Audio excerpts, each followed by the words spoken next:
everyone. Bienvenidos to the Young Lords of Radical History July Book Talks. My name is Lily Cruz, and on behalf of El Grillo and Areto Project, we are so grateful to be in community with you this evening. And to start, we would like to acknowledge that Chicago, which many of us in this space call home, is the traditional homelands of the Council of Three Fires, the Ojibwe, the Potawatomi, and the Odawa. And the region is located at the intersection of several great waterways, leading the area to become a site of travel and healing. And these tribes and many others across the country and in the Caribbean, including my ancestors and many of our ancestors, the Taino, served as stewards of the land before us. May we respect and honor their historical and contemporary presence and their belief that we must recognize our roles as caretakers of the lands and waters for the use and livelihood of future generations. And we also want to acknowledge and center our stories because they have power, and that's what this space is about.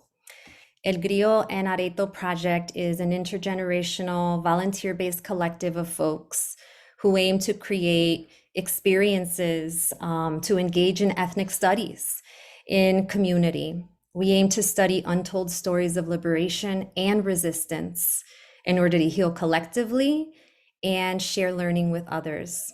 Each one teach one. And so if you don't already know, a griot in West Africa is the keeper of the people's stories. So they know where they come from, where they are, and where they are going. And aretos are how the Taino come together in community to celebrate, share stories, and have community conversations. And so they are how we try to engage with each other and in community. And we need these ancestral practices more than ever. And the El Grillo and Areto Project community is here if you need anything. Our names have El Grillo and Areto Project on the Zoom. And there is also closed captioning available this evening. And so earlier this year in February, we had an event around Fred Hampton, the Haves and Have-Nots, the Rainbow Coalition, and Fred Hampton's dream. And we also celebrated the 1-year anniversary of The Young Lords of Radical History by Johanna Fernández. And we were able to raise over $4,000 and have been able to distribute books to young people, different organizations. We even have more coming. So we also wanted to create a space to talk about the book, whether you have it or not, right? If you don't have it yet, that's all good, but definitely wanted to create a space for conversation around the book as well. And if you don't already know Johanna Fernández, she is a brilliant, badass, compassionate historian, author, organizer, activist, and I think more importantly, human being.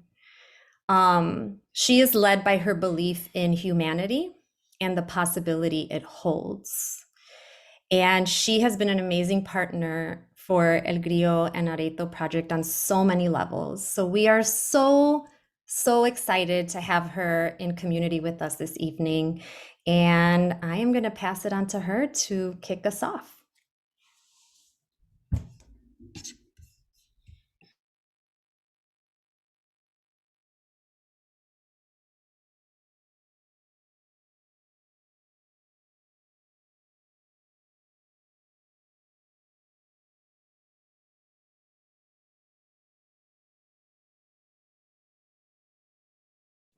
Whoops, we don't learn. We've been doing this for how long already? Lord Jesus. Okay, so I was saying thank you to El Grillo and Areto Project for the invitation, and thank you, Lily, and all the organizers for this incredible work that you do, holding space to tell our stories. and to figure out what they mean and how they can push us forward. But I wanted to thank you for compelling me to begin reading the first chapter of the book again, right? I haven't really read the book. I wrote it, it took forever, I cried, it was stressful. And I turned it in after many, many, many, many years, and I haven't really read it. But I started reading it again this evening, and I thank you, because reading it doesn't come naturally to me, right? But it's a long book with a lot of detail that I've forgotten. So thank you for gifting me my book to me this evening. So I want to get a sense of who's here before I start, and I want to get a sense of who's read the book. Can I have a show of hands, more or less? It's all right if you haven't. Show of hands, okay. A little, I mean, even if a little, you know, you can't read the book in one sitting. It's long. Okay. So a few of you have been reading the book or have read the book. So I just want to start by getting your reactions off the bat. Not, you know, a few reactions before I speak. So anyone would want to just say some words or ask a question even? Brittany, is that your hand up?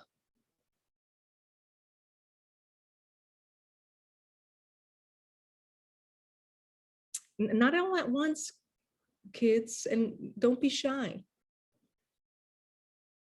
General reactions, half-baked thoughts. It's a little weird for the author to ask, well, what do you think about the book? Cynthia. Hi, how are you? Hi there. Sorry, my dogs are barking. Oh, no.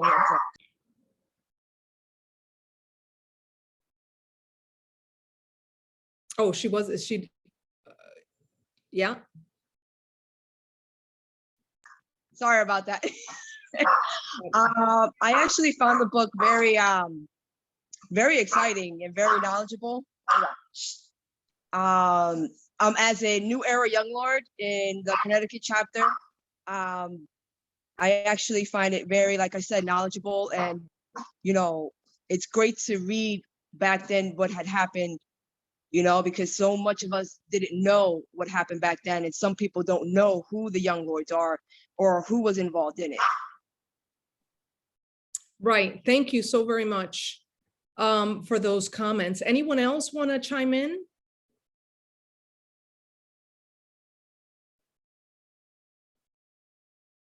You can just unmute yourself and speak. Anyone? I'm sure that a lot of you are teachers here, so help me out. Help me out, please, Kelly. Yes, hello. So I don't want to take up too much space because I am Asian, but I just want to say reading that book has been so great for me, because oftentimes we're told what is impossible, when in reality, our capacity to imagine and manifest these radical spaces, it happens all the time, and we just don't talk about it. Right. So these young people took over the world, it seems, and did big things. And Kelly, you are part of our community. You belong in this space, and you have a right to speak and be an equal part of this conversation. So welcome. Anyone else?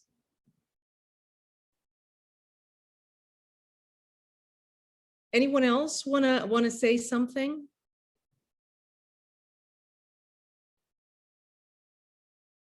No one, nadie? Okay. Really? So you could just speak. You could just unmute yourself and speak. I'll take one more. Three is a magic number. Hello? Yes. Yes. Hi, Johanna. My name's Irene. So I am she, her pronouns, they, them pronouns. I have begun the book. I'm a young, low-income single mom, so it's very hard to keep up with the book. But something that stands out to me right now is that Chacha is so relatable, even in his appearances. I'm kind of in the same like complexion range, and something that I'm reflecting on is his migration here. Like I moved here because my parents needed to. They saw the need for that, and so that's very relatable. And just his observances when it comes to his appearances and the way he has to move in society. Thank you. Thank you. You're welcome. Thank you, Irene. Mm-hmm.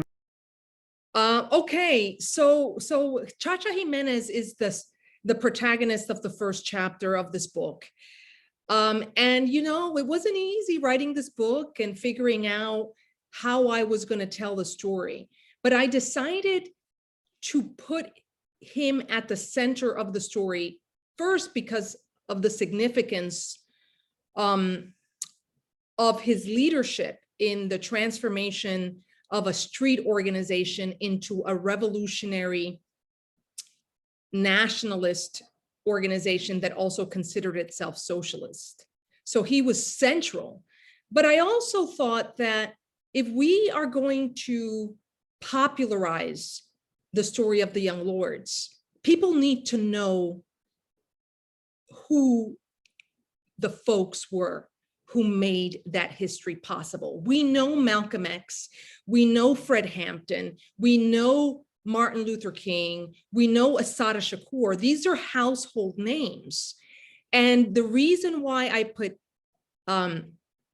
Chacha here is because if people are to know the Young Lords, they're going to get there through a story of a person with whom they can identify,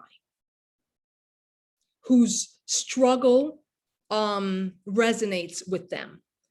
And Chacha is such an incredible human being. He's so human that people from all ethnicities and races can identify with him and his struggle.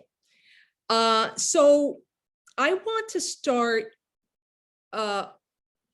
with not Chacha per se, but the context within which Chacha and his family and many other Puerto Ricans, but also Mexicans and Black Americans, the context they entered into when they arrived in large numbers in Chicago in the post-World War II period. So this was a period of migration, a period when previously rural people, Black Americans from the South, Puerto Ricans from Puerto Rico, many of whom were farmers, but also Mexicans from the Southwest and Mexico, migrated to northern cities. This is the moment that begins the process of transforming cities into majority people of color, racially oppressed people populations, right? This is when it starts. Today, when we think of cities, we think of people of color, urban. Urban is pretty much code word for Black and other people of color.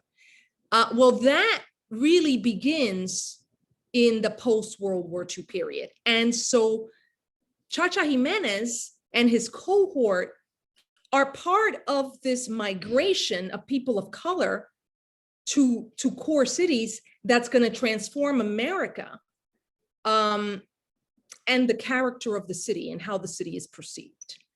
So they're the foot soldiers of this massive process that takes many, many years. So World War II ends in 1945, and during World War II and beyond, Puerto Ricans are migrating to the cities in part because of Operation Bootstrap.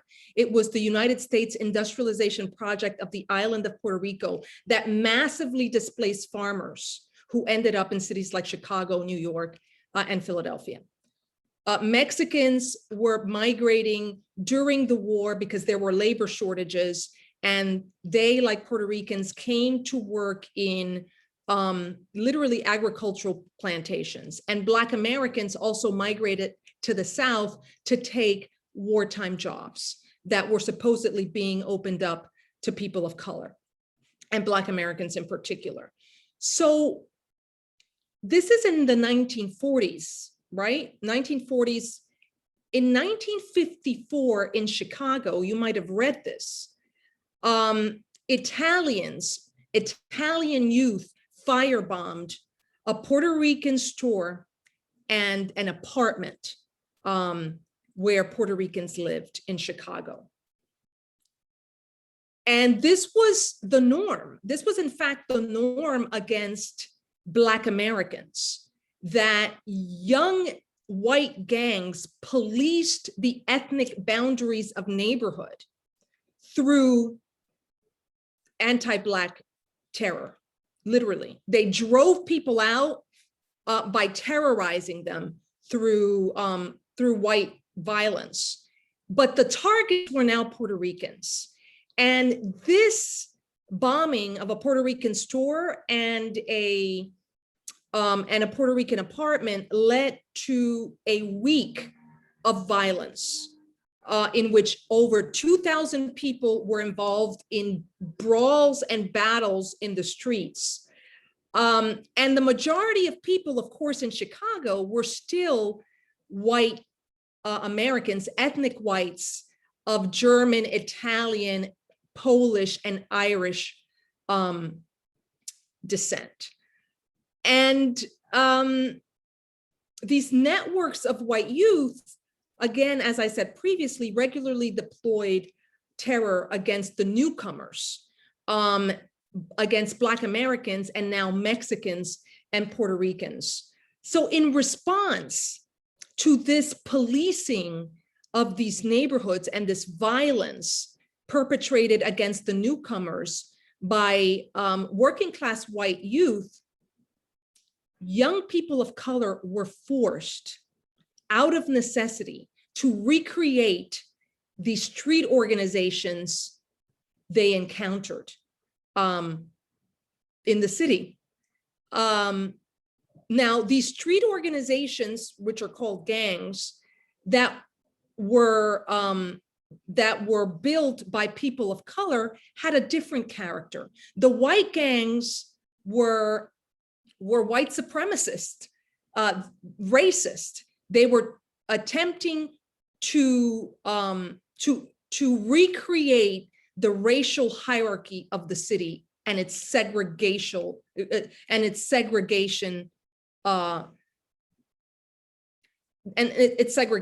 throughout town, right? The map of segregation is what these white gangs sought to preserve through their terror and violence. But when people of color are forced out of necessity to join these gangs in order to fight collectively against white terror, their organizations immediately become organizations of resistance, places where people begin to figure out how to fight racism and white supremacy in the streets, how to get to the store, how to walk to school without being beaten up.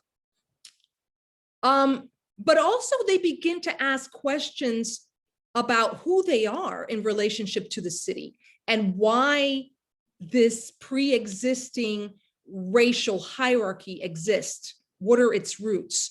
So the fact that they pulled themselves together to resist racism out of necessity, not because they were political,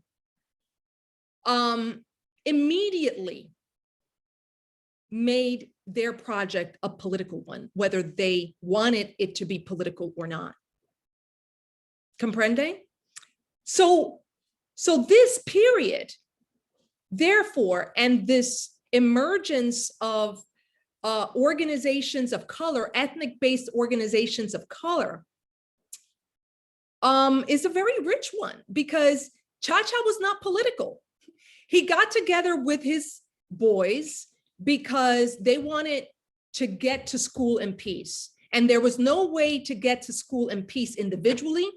If they were going to win, they had to do it collectively. Why? Because in a neighborhood like Lincoln Park, white youth outnumbered Puerto Ricans 17-1. So youth of color were hugely outnumbered, and they could only survive through collective self-protection and self-defense. So that's the context within which Cha-Cha Jimenez joins a Puerto Rican gang with 1 or 2 Mexicans in the gang. They were all very hesitant, and part of what Cha-Cha tells me, and this is in the book, is that we were all hesitant because you know that once you join a gang, you're kind of drawing a line in the sand. You're identifying yourself with a group, and you're in many ways declaring war against those who are persecuting you. You're essentially sending a message to the bully that you might get your teeth knocked out. So that's a scary thing. It's a scary thing to stand up for yourself.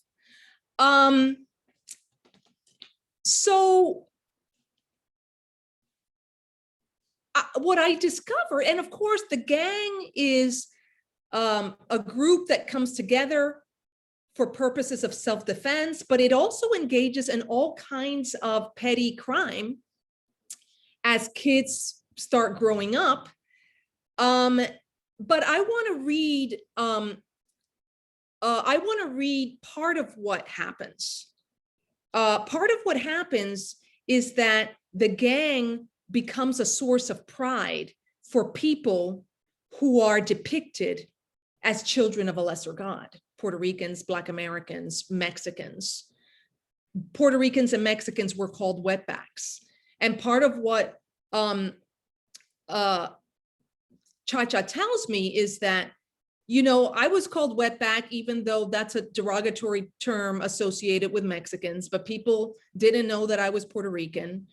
But they didn't really know that Puerto Ricans were actually citizens of the US, and that we didn't come here by crossing the border. We actually got here in planes. But part of what he says at some point, and I say in the book, is that Puerto Ricans and Mexicans came here to enter into these labor contracts in these agricultural plantations, forced to work under horrific conditions under which Americans wouldn't work. But then they were told once they got here to go back to where they came from. And this process of racialization of people of color is one that strips those who are racialized of their humanity, and strips them of a sense of identity and home and what it means to belong. Because as we know, in America, up until very recently, and maybe even still, belonging is associated with whiteness. So part of what these young people are trying to figure out is the existential question, who am I? And also, what's my relationship to the country? But okay, if you don't want to dance with me, I don't want to dance with you.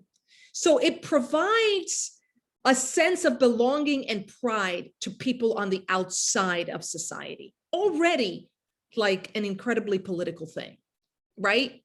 Not explicitly, but political out of necessity. And I just want to read on page 31 in the book, I talk about the fact that something that we wouldn't imagine possible today happened to Cha-Cha, which is that he got into this crazy fight with a white kid, stabbed him, and was going to be put away at age 13, 14 or 15 for like 6 or 7 years. And his parents negotiated a deal wherein he went to Puerto Rico instead of serving time, right? In the courts. Unimaginable today. But he says that in Puerto Rico, he started to see things differently. It offered the power of comparison, right? Comparing things in Puerto Rico to things in the United States. He came to understand that Latinos wanted to be Italian because that was the standard of acceptable, the acceptable American. And he realized that they had internalized racism. And so he also learned in Puerto Rico, this is just very touching, that in the small village where his people are from, when he broke the rules and did crazy things, he didn't go to prison. People shamed him into, you know, coming correct. And part of what he says is that tongue lashing I got from the old lady for stealing a horse to go visit my girlfriend was harder than jail, because it happened publicly and I was just embarrassed. And that's, by the way, a Native American tradition. The Native American tradition of shaming people into being more wholesome members of the collective and working for the collective. All these incredible stories, right? All these incredible stories are here, but then he realizes that he's light-skinned, although he's light-skinned, but he has these vague facial features, and he also has kinky hair, which he straightens out with a brush. But his mother wants him to be a lawyer or a priest because he's light-skinned.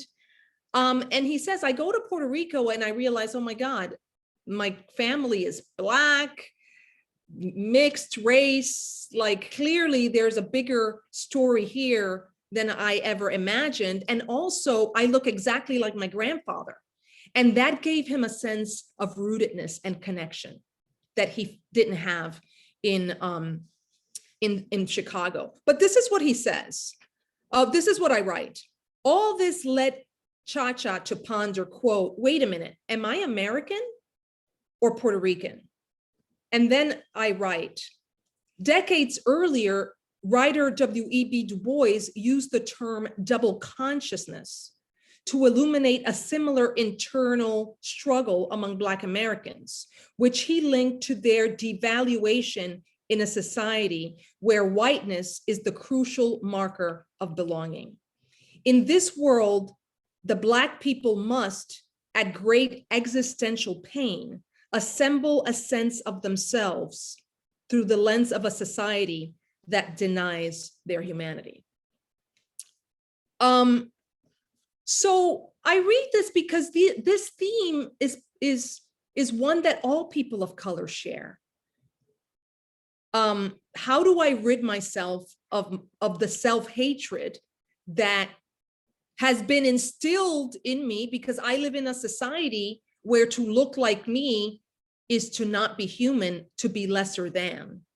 And how do I struggle? It's a painful process of struggle, of confronting that, admitting that to yourself, and figuring out how you are going to end up. On what side are you going to end up? Are you going to end up on the side of the colonial capitalist project and the white supremacist one?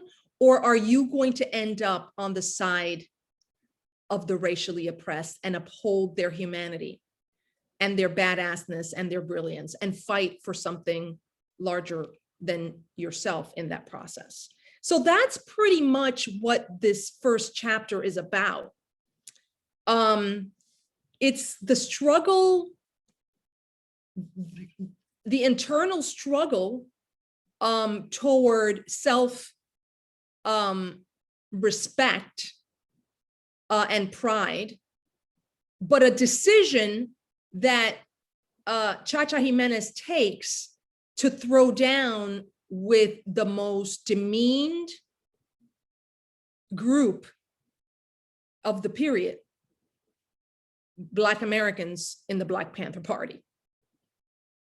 What side are you on? Right? What side are you on? And also it's about how Cha-Cha transformed the gang into a political organization, into the Puerto Rican counterpart of the Black Panther Party, which takes a lot of courage and ethics, right? To say, well, who do we stand with? We stand with the Black Panthers, those who are being shot and killed by the cops, demeaned by politicians and the media, called the worst gang in the country, public enemy number one, the biggest threat to American security. We stand with them. There's a lot more to say, but I want to open it up to the group.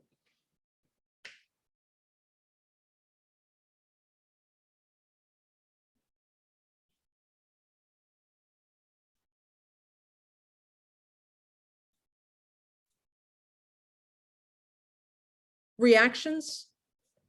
Am I handling the hands? Reactions?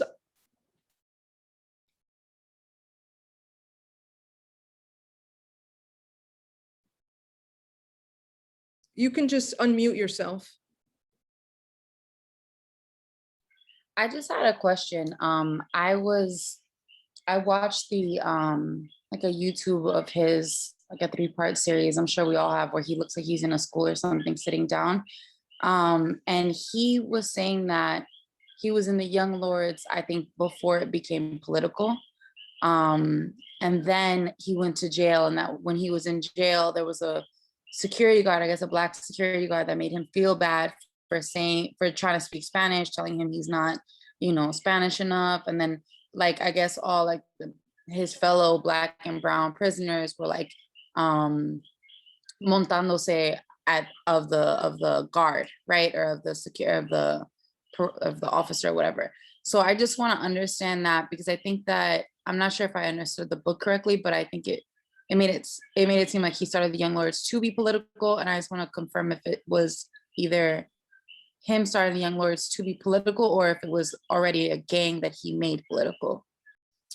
So part of what the first chapter of my book does is that it explores this question of what came first, the chicken or the egg, right? Which is what you're saying, you're asking, like, how did this happen? And part of what I'm saying is that to be young Puerto Rican, Mexican, or Black American in Chicago fighting white gangs was a political act.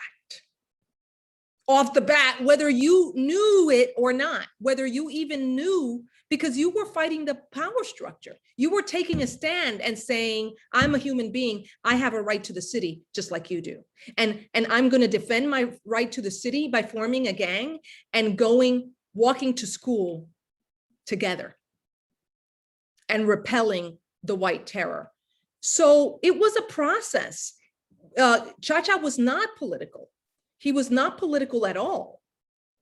But there were things that happened to him that began slowly to make him aware that there is a complex power structure beneath the petty struggles he had day in and day out that seemed apolitical, right? That seemed like just beef between people. One of those things, for example, and I'm going to get to the scene in the prison, because that happens a little later. The scene in the prison happens in 1968. He joins the gang as a founding member with like 10 others in 1959. But before then, one of the things that happens is that he is resentful of his mother for accepting the fact that the Spanish congregation that she organizes, the Puerto Rican congregation in Spanish, has to meet in the basement of the Catholic Church because the German congregation wouldn't have it any other way. They wouldn't let the Puerto Ricans use the main church, right? What do you call the main upstairs? They had to use the basement. And he resented his mother for accepting that fact. He was also privy to a conversation in which a priest in front of him at the school, at the Catholic school he went to, called blacks niggers. And he thought, wait, are they going to come after the Puerto Ricans next and call me spick? And how is it that a priest is talking this way? So part of what he started politicizing him and led him to gain consciousness were the contradictions he saw in the church. And a lot of young lords and people in the 60s say, oh, this started in the church and the hypocrisy we saw in the church for us, like becoming aware that there's something profoundly wrong, that people are unethical. He also, and I tell these stories, he also says that he went to this junior high school. He was one of the few Puerto Ricans, and the parents have a ritual of organizing a party for graduation independently of the school, and he was not invited, nor his family. And he didn't know, he randomly found out, and that hurt him, that he was excluded, rejected, abandoned, just rejected in that way. For what reason, he says? Because I'm Puerto Rican. So there were a series of events, and then he ended up in prison after he came back from Puerto Rico in 1968 at the height of the uprisings after the assassination of Martin Luther King. And it was in prison that he started reading books like the autobiography of Malcolm X, Where Do We Go From Here by Martin Luther King. And he was given these by the librarian, who's also a prisoner and a member of the Nation of Islam. That's an incredible story. But part of what he says, which is very, very emotional, and we have a clip of this and maybe we should play it. But before we play it, we should maybe take other questions. Part of what he says is that a black guard tried to humiliate him and accused him of acting black. And pretty much like assaulted him verbally. And it was a barrage of just crazy words hurled against him. And when the guard shut up, or in the middle of the rant, a black prisoner said, "Shut up, you fucking pig," to the guard. And Cha-Cha felt emotionally protected by black prisoners. And that began this process of a deeper transformation in his consciousness and determination to make common cause with the Black Panther Party while he was in prison. But it's a combination of things, Nicole. It was a combination of things. I mean, in part, that's the job of the historian, to figure out, to stitch that story together of the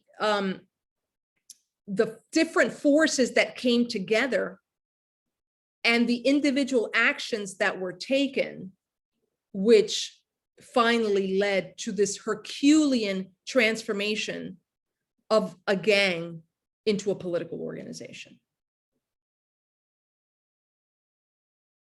On the basis of struggle against the system and against capitalism and against the Vietnam War, but also on the basis of a stance in favor of freedom for Puerto Rico and solidarity with other oppressed groups. And also class solidarity with poor whites, which is the idea of the Rainbow Coalition, of which the Young Lords were a part. Anyway, all of this is in the audio. Anyone else? But before we go to the audio, so that you can hear it from the horse's mouth, this is an interview I conducted with Cha-Cha many moons ago.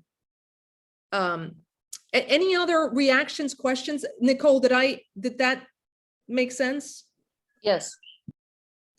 Any other questions, like observations, reactions, half-baked thoughts?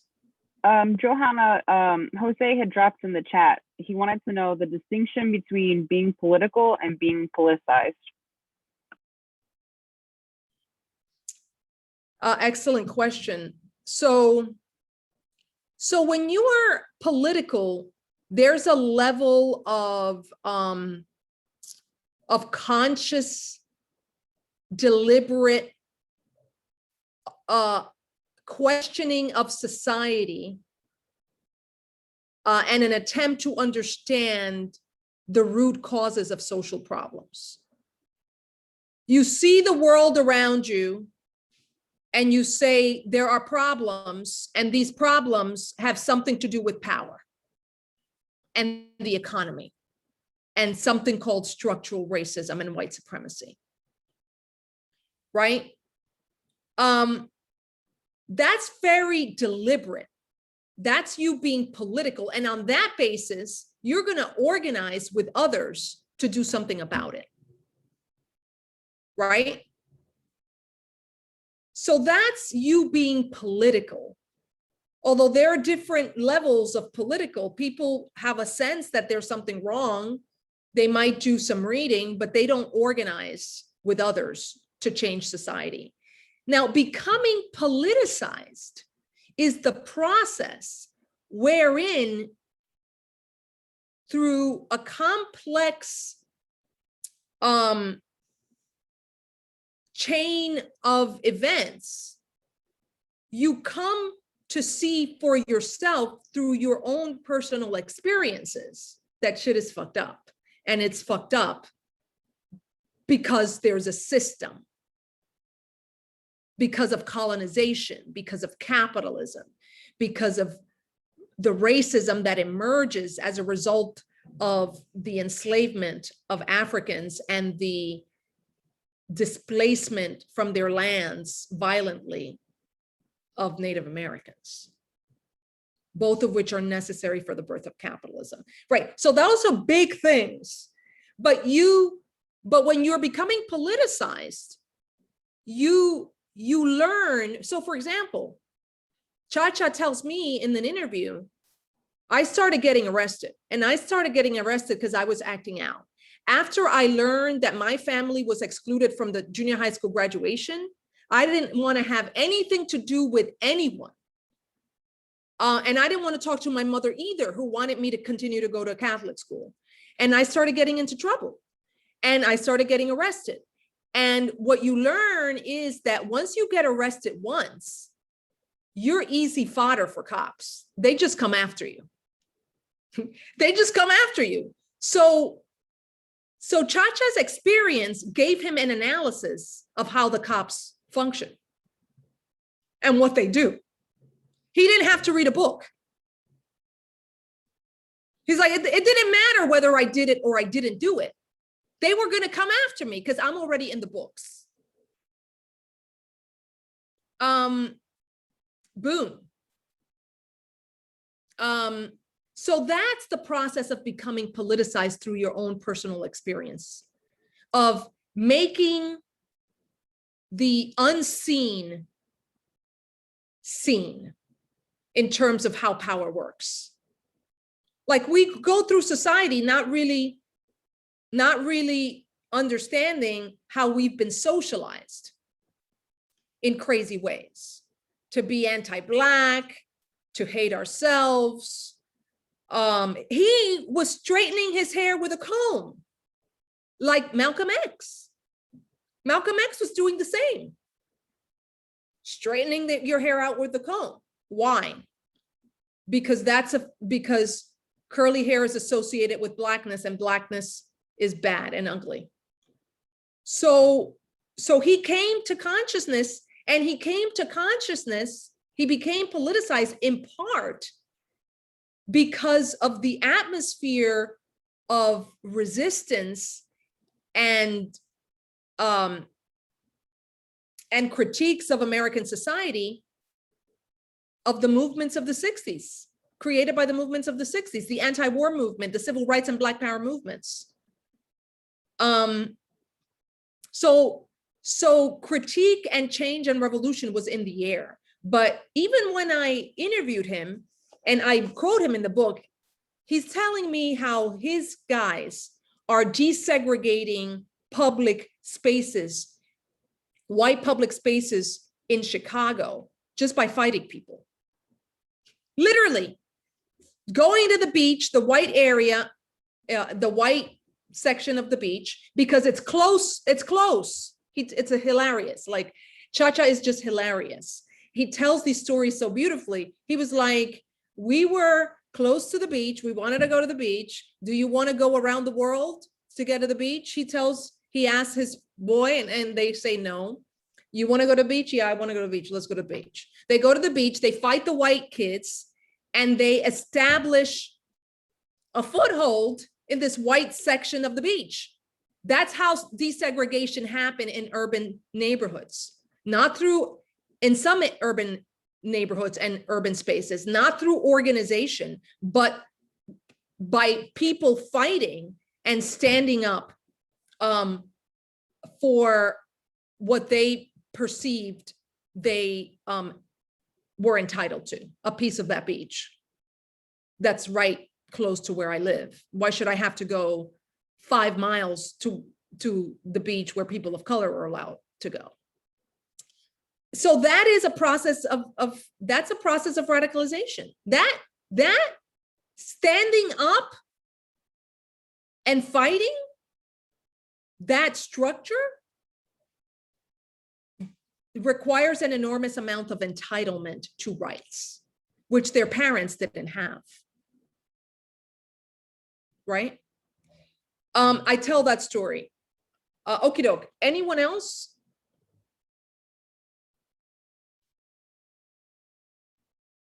Great question, Jose.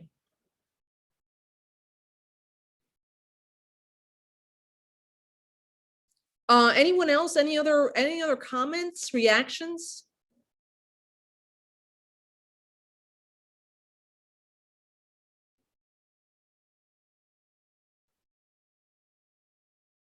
Toom toom toom toom toom toom toom toom toom doo doo doo doo. Half-baked, what do you think? Is this boring? I just want to let you know, Johanna, it's Irene, that I have so many half-baked, and I wish I had the book with me right now so I could refer to a few texts that stood out. But I just came in to break that silence real quick, and it's okay not to. I know we all get stuck in our heads, so yeah, that's all.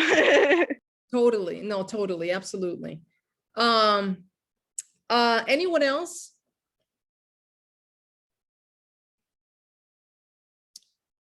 Maybe we should play Cha-Cha. So this is a clip that we prepared for the first meeting I think we had with El Grillo y Areito.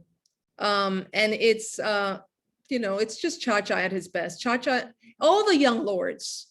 I interviewed Rory Guerra and Omar Lopez. These are all people who are still living in Chicago, who built the organization, are amazing. Wait, hold on. Before we move to that clip, I did want to raise, there was one question that just came in the chat from Jose Nunez. He asked, what do you think is the best way to get past ideological differences in order to achieve the goal of liberation? Well, I mean, it depends on the ideological difference. I think that people one way to get, one way is to have conversations like this one. And to discuss arguments and their underlying logic and not attack the people holding them so that we can talk, right? Oftentimes when we're having a conversation and we disagree, I start becoming aggressive and attacking, like saying a comment that attacks the person. So we need to learn as political people who are trying to figure out what's wrong with the world and how to change it. We need to have conversations about like the argument and their underlying logic and their merits rather than and just attacking persons. That's a way of talking, but also ultimately working on the ground and fighting for radical reforms and is the way to get to the goal of liberation. I also think that political education is very important. There's a lot of confusion around what's wrong with the world and what way forward. And the United States doesn't have a good track record on education. And the left is not big and popular enough. And therefore it hasn't mainstreamed like a perspective or an analysis of the problems and a way forward. So we're babies. Politically, Americans are like children. We're clueless because our educational system is a disaster. We're having a conversation about whether we should talk about whether slavery should be taught. It's insane. So we don't have an educational system that encourages critical thinking and pursuit of knowledge and the truth. So where are we getting our analysis from? You'd have to go off and start a process of individual political education, which is very difficult to do. Like, it's very difficult for me to read a book, and I'm a professor, on my own about something that I should read. Right? That I want to read. I got another million other books to read for all kinds of things, for what I'm writing about, for my classes. So political education is best done with others, like-minded people who agree that there's something fundamentally wrong with society and that change must happen. So that's an answer to that complex question. All right, so let us play that clip. Listen up, put your earpieces on if you can. You're gonna play it, Lily? So, okay. That's Tell me. About your politicizing experience. Okay, how were you become political in prison? I want to understand your process. You might not have thought of it as political, but you were reading. What were you reading? What were you thinking when you were reading? Thomas Merton, I'm thinking I'm a hermit, a monk. Mm-hmm. I'm in the hole. I'm in a cave. It's a cave. The cave that they teach you in liberal studies. Oh. I'm in the cave. I'm in the dungeon. It stopped.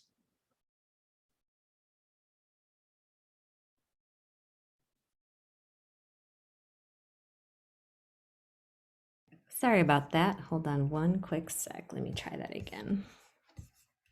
It's up as high as it can go. So it's important for you guys to put your earpiece on. I'm thinking like that. I'm thinking like someone in the cave. With Thomas Merton.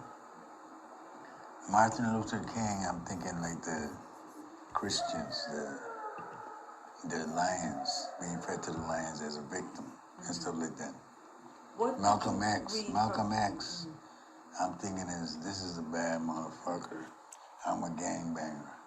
And I can be a gangbanger and still be a bad motherfucker and fight for my people. I can be myself. You know, that's what I'm thinking. And then Panthers, for sure, I can be myself. They're just like me. So I'm going from one stage to the other. It's a process of development. Tell me about your politicizing experience in prison. What was it that changed your mind, that made you political? What did it mean for you to become political? What did that mean to you as you were reading? Or as I'm reading, no, I'm just reading. I don't know that I'm becoming political. I'm just reading, and I'm just reading, and I'm seeing injustice. The millions, and I'm looking. They're Latinos like me, so they're the black guards and the white guards are pushing them. You know, I'm going, hey man, leave them people alone. Why you fucking with them people? You know, them people ain't doing nothing to you. You know, they just don't speak any English. You want us, we'll translate. I'll translate. You know, leave them people alone. And I'm not the only one saying this. Some of the other inmates are saying this Spanish, you know. So I'm seeing that. And I'm seeing the guys pushing Spanish people, and they're black and white, and they're doing that. So I'm seeing that.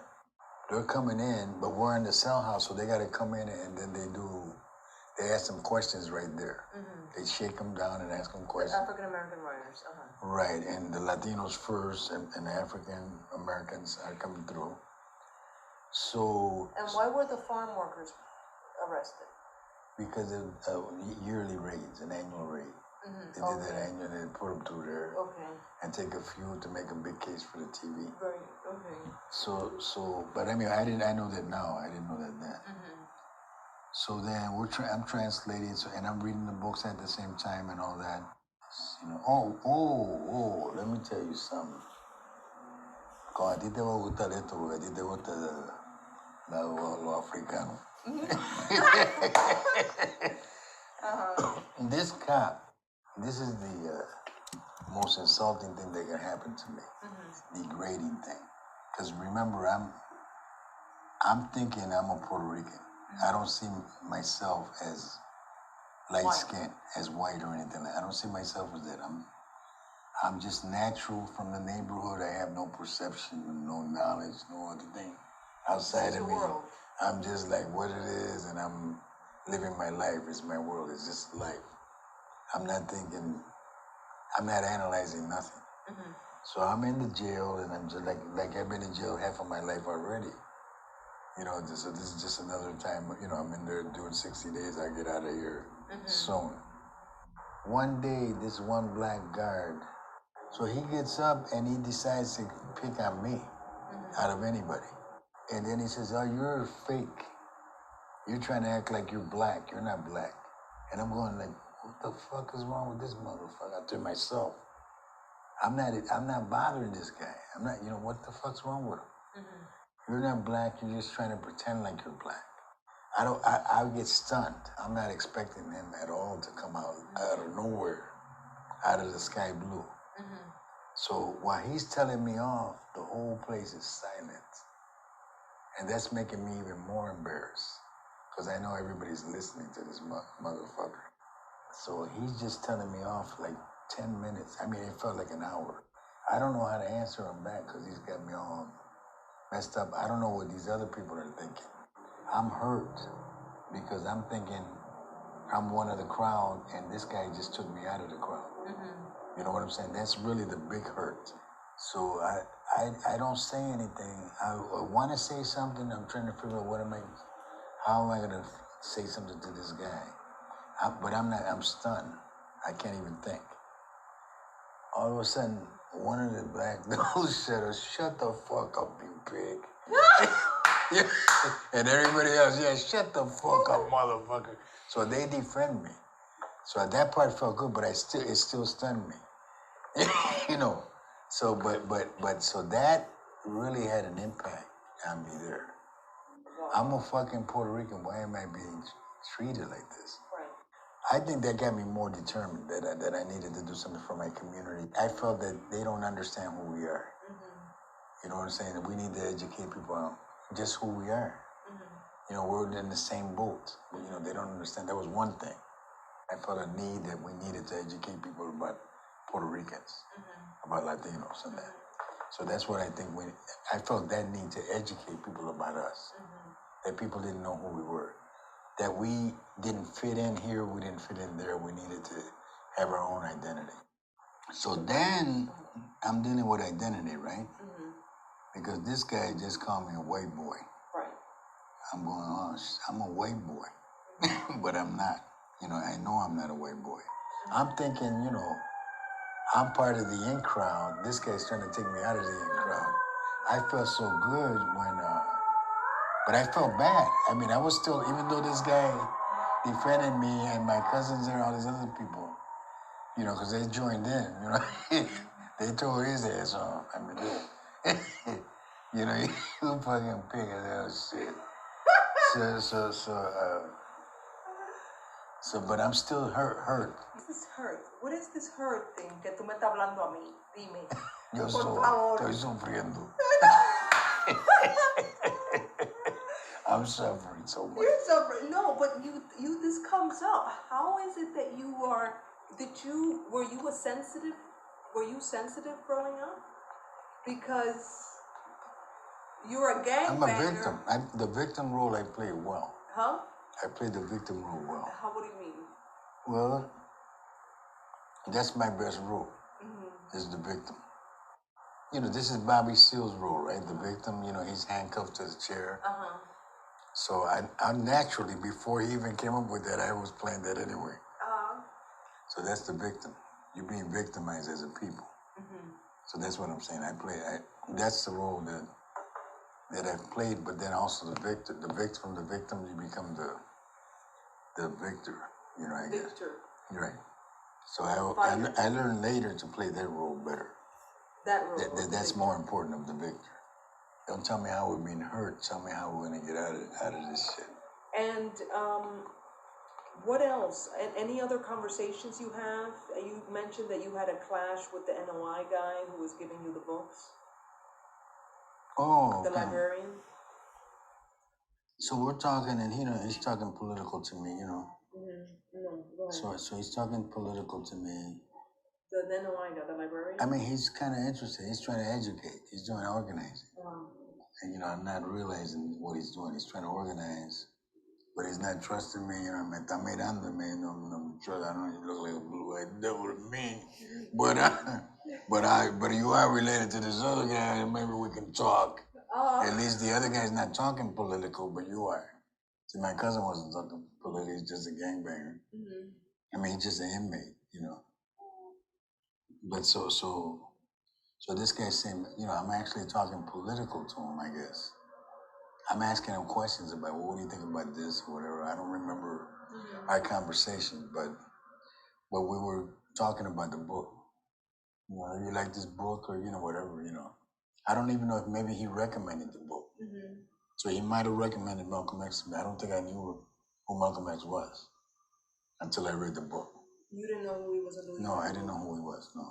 I knew Martin Luther King. You knew Martin Luther King. So maybe I said, you know, let me read Martin Luther King. And then I think maybe he said, well, let me suggest this book. Right. Because they, you know, they took it to their head. They really thought that they're, you know, they're librarians. Right. You're an inmate, motherfucker, just like me. Right. They gave you this job. You're lucky you out. Right. You know, if you're so, you know, but he thinks he's a librarian, so he's suggesting books maybe. Right. Because now that I come to think about it, I didn't know who Malcolm X was. I knew Martin Luther King. I didn't know who Thomas Merton was. You know, it's a religious book. I want to get, you know, my life back together. I come out of jail wanting to reorganize the Young Lords, and the gang is not together. And we know that the importance of meetings, you know, the gang will not stay together unless you meet. You were telling me you don't understand that when you're a leader of the gang, you're always trying to figure out how to pull it together. Even today, this is what I'm working. I'm trying to unite Chicago and New York, even today. What do you think you said inside of you? Because I know I want to free Puerto Rico, and I know if I'm going to free Puerto Rico, we have to be united. I was already thinking I want to organize something like the Black Panthers. So we're doing a service to the Puerto Rican independence movement by putting the young lords together.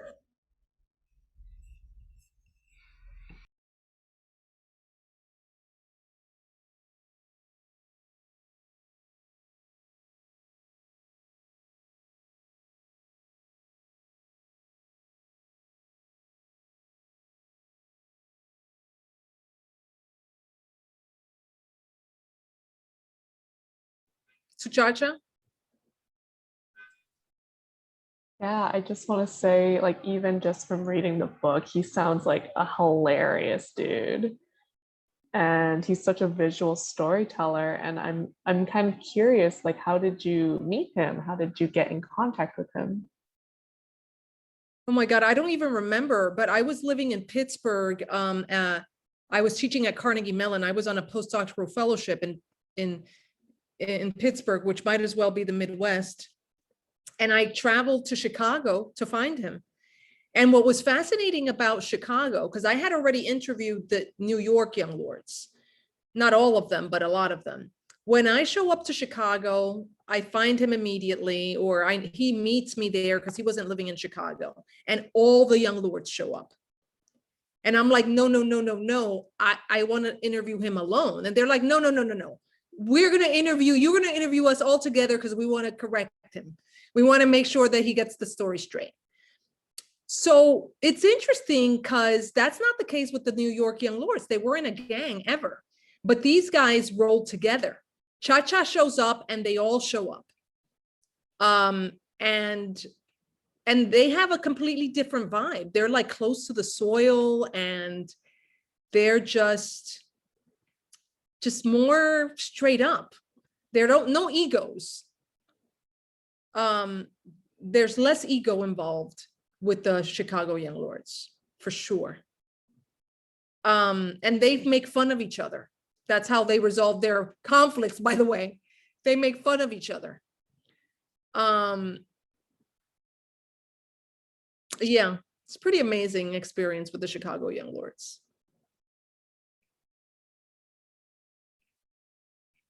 So I spent many, that interview was here in my house, in New York, in my apartment. Like I interviewed him many times. I just wanted to gain clarity on some things. And you know, he's just great to talk to. He's got all these stories to tell. This is the tradition that El Grillo y Areito is trying to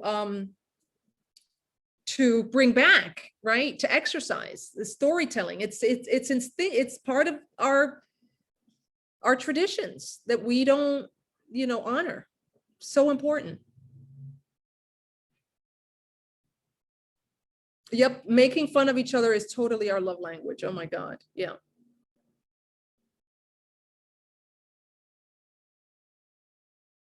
Anyone else?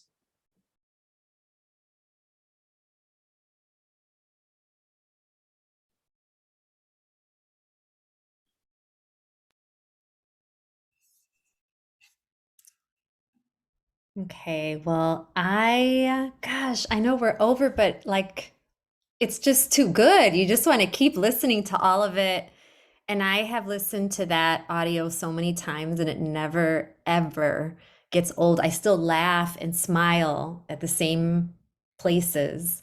So I just want to share so much gratitude and love for Johanna. Thank you so much for sharing your experiences, your stories, all of it, and for bringing it here to us, even an interview where we can hear the magic happening and the laughing and all of it. So thank you so much.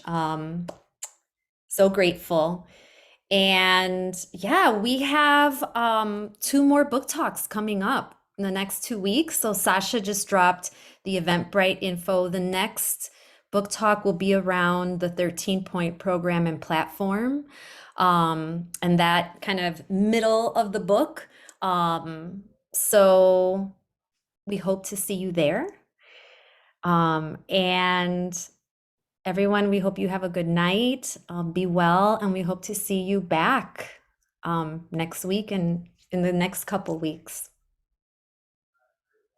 Lily, before we kind of just sign off, I did want to put up some very last questions that got put in here. Just somebody asked regarding the next book talk, what sections in the book were the pre-reading for that? And also another question is, will we get a link to a recording and the chat?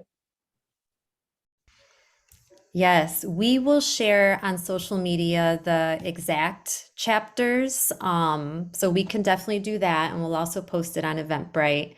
And yes, we will definitely, we have a YouTube channel where we post all of our event videos. So we will definitely get that posted. I don't know if it'll be right away, but we will. And make sure that it goes out to everyone that attended this evening. I think if we're gonna do the 13-point program, chapter 4 covers that, chapter 4. And it also covers, it also covers like the building of the office. So chapter 4, it's called Building Blocks. Perfect. I have a quick question. Is there any point in the discussion where we'll talk about where like Cha-Cha and the people from the New York chapter go to Chicago and kind of bring that ideology back to New York? Yeah, it's, I think it might be in that chapter. In chapter 4. Okay. But I'll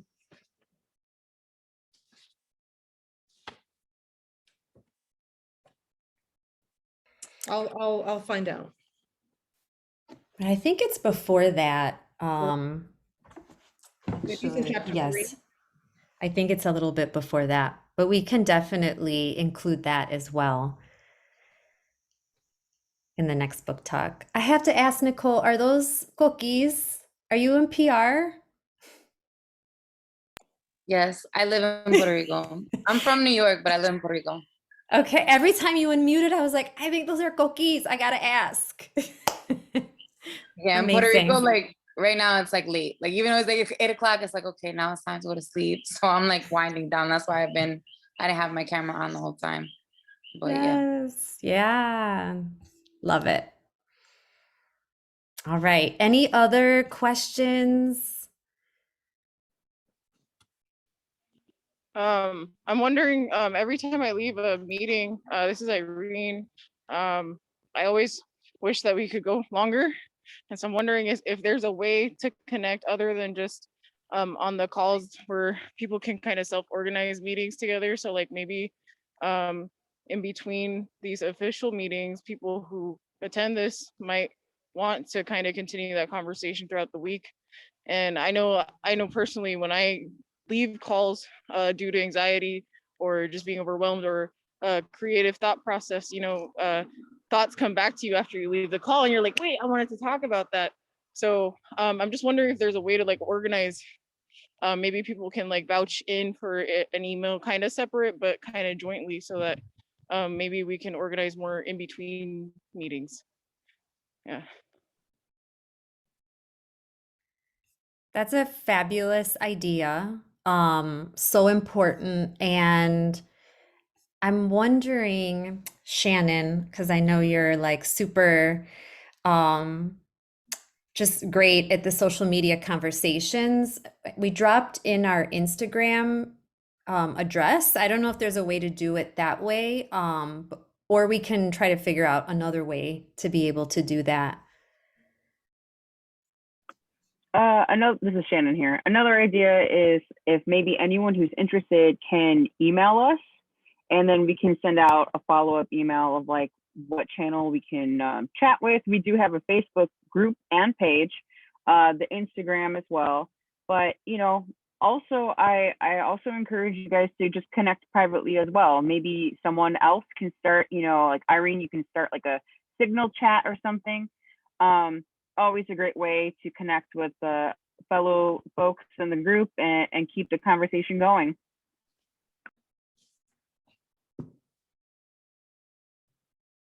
Thank you for your response. Yes, great ideas. So where can people email? What's the email address? I'm about to put it in right now.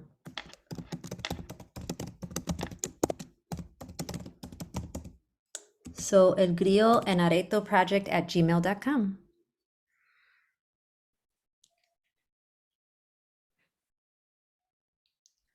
Awesome.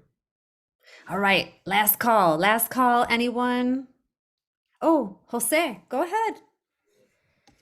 I just want to thank you, Johanna, for answering my question. I think it's real important. Everything you said, I agree with. And one thing I wanted to mention about Chicago, and and it goes to what you were saying, that a lot of people are not educated, not critical thinkers. When I went to school, I had no idea about Marxism, about neoliberalism, none of that stuff.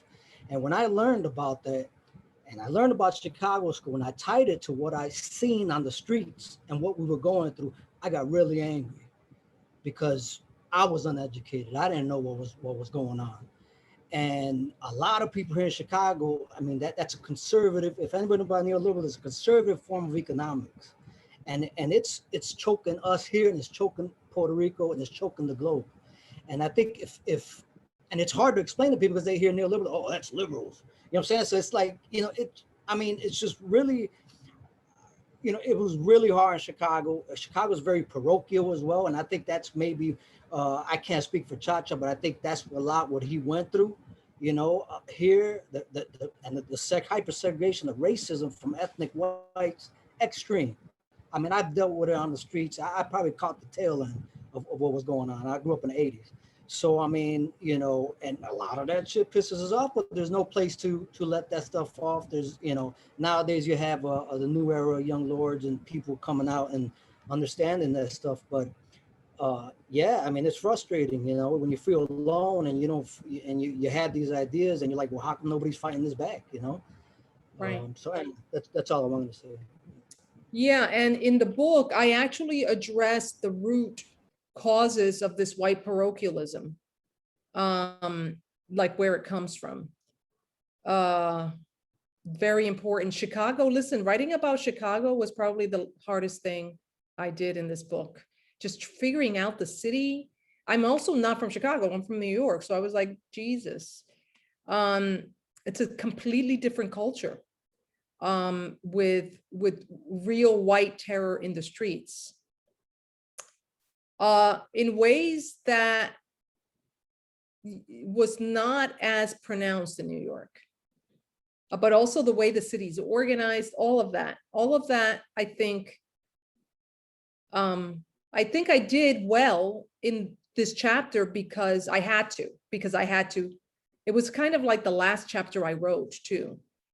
After many, many, many years of figuring it out and going back to Chacha and just trying to figure out where is the northwest side, the east, northeast, what? West Lincoln Park. Yeah, so yeah, it was a challenge to write about Chicago. It was scary, but that challenge really forced me to ask those questions about the parochial character of white ethnics. So. I had a question. Again, I know that we're over. Is it okay that we keep asking questions, or is everybody trying to wrap up? Sure, go ahead. So in terms of Chicago, I lived in Chicago for a couple years. I'm from New York, born and raised. I had a partner from Chicago, and we lived in Humboldt Park together. And so one of the things that was really like surprising to me is how separated Blacks and Browns are. And like, that's something I never experienced because growing up in Brooklyn and the Bronx, we're always one. My father's from the projects.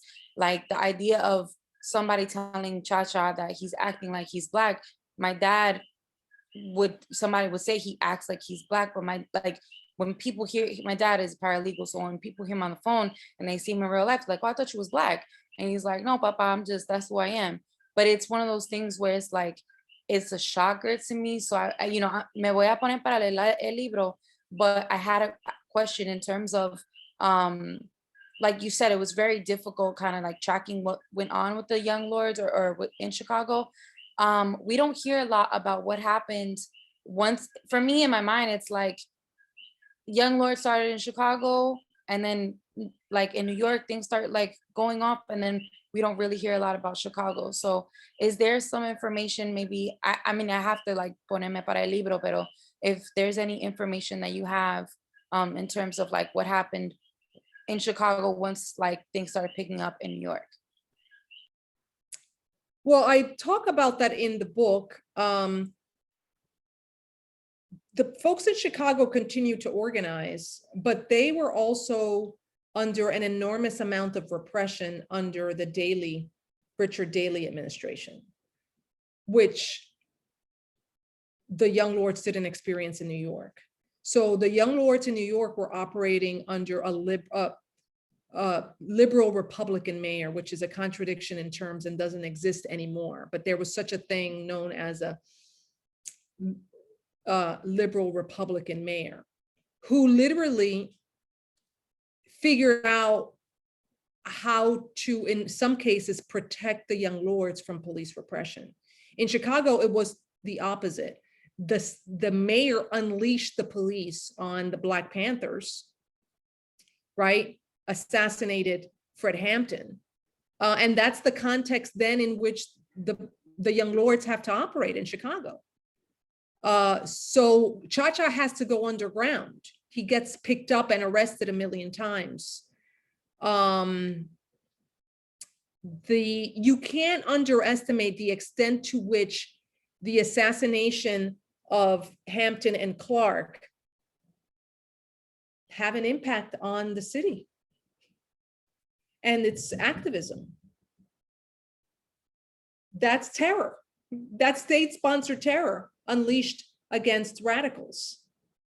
And that has a chilling effect and circumscribe what the Young Lords can do, but they continue to operate.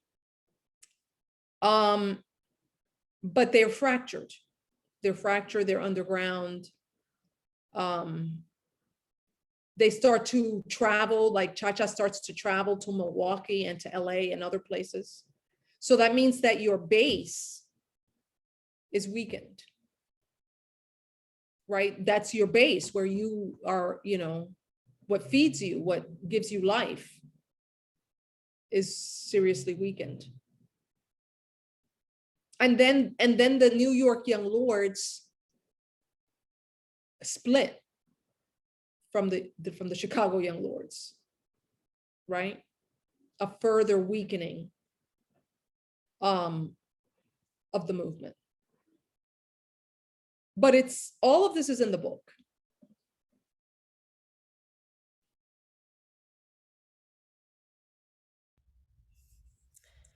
Yeah, was someone asked something? I thought I heard someone unmute. Yeah, I just so grateful for folks that have wanted to continue asking questions. I think it just shows the hunger and that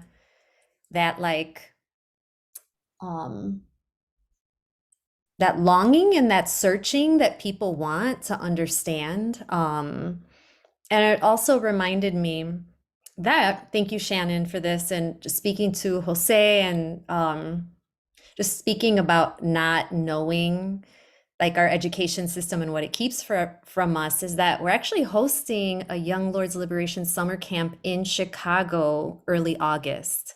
I'm going to add the Instagram link directly to that post. So it's for Chicago youth grades 7 through 12. Y'all, Johanna's coming to Chicago. She's going to lead lessons around her book. And the goal is to create a Young Lords curriculum that can live in Chicago schools. So, if you know young people, they get fired up about this, or people that work with young people, please share. This is, you know, again, speaking, Jose, to what you shared, like this is an important organizing. This is important organizing not only for a project, but for youth in Chicago. And we also want to attract Black American kids, not just Puerto Rican kids Yes. or Mexican kids. So if you know Black American kids who could benefit from this, please send them our way. So we want to have a rainbow coalition, essentially, learning Yes. about the awards. I do have a question in reference to that because I received the link for this. My son was interested in it. He'll be in 7th grade at the beginning of the school year. Does that count? Like, can it be used for young folks who are going into the 7th grade, or do they have to be? I think Jennifer, Does it make sense? sorry. going into the 7th grade would be fine. Yes, yes. Thank you. You're here and leading the way. That's right. Yes. And I think you have a 7th grader on your hands anyway. So he's technically 7th, right? Yes. Yes. Yeah. Please pass it on. Please pass it on. So Jennifer, you know how to get in touch with us? I was my director of my organization did send me the form. That was another question. There is time because I know there was a deadline initially. Are you all still accepting applications Yes. for this? Okay. Yes. Jennifer, is this Jennifer Griffin from the Logan Yes. Square Neighborhood Association? Yes, it is. Hi. Yes, it is. Hi. Hey, it's so nice to meet you. I know. I think we're meeting Yes. next week. Yes. We're hoping to Or in a work couple weeks. together. Yes, in a couple Yes. weeks. Yes. Cool. So yes, fill out the application, absolutely. And you'll be in touch, Lily, with Jennifer? Yes, absolutely. Great.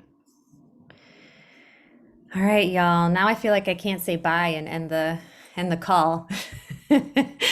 I know some of us got to eat, get back to some other family or other responsibilities. So we'll do that. So grateful for folks that ask those additional questions. We'll continue to create space to ask questions. It doesn't have to be exactly in the, chapter 4, right? It can be anything that's coming up in our conversations in the next 2 weeks. And yes, next week we're starting 5:30 Central, 6:30 Eastern.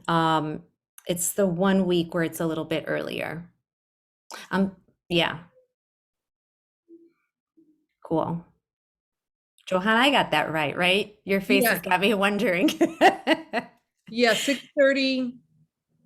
Wait. What did I say? 6:35. Yeah, 6:30 to 7. Yes. Okay. Exactly. 6:30, 6:30 Eastern. So an hour Yes. earlier. Yes. Cool. All right, y'all. Be well. Have a good evening. And again, super grateful to be in community. And we hope to see everyone next week. Yay. Thank you for this wonderful conversation. Appreciate it. Thank you, Johanna. Thank you. Bye, everyone. And everybody else. Bye-bye. Did you bring any donuts? Thank you guys. Did you bring donuts? I'll have some. Amazing. I want some too.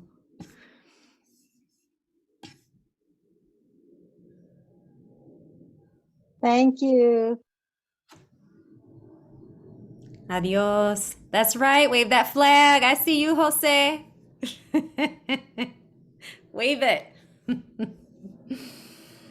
Qué bonita bandera.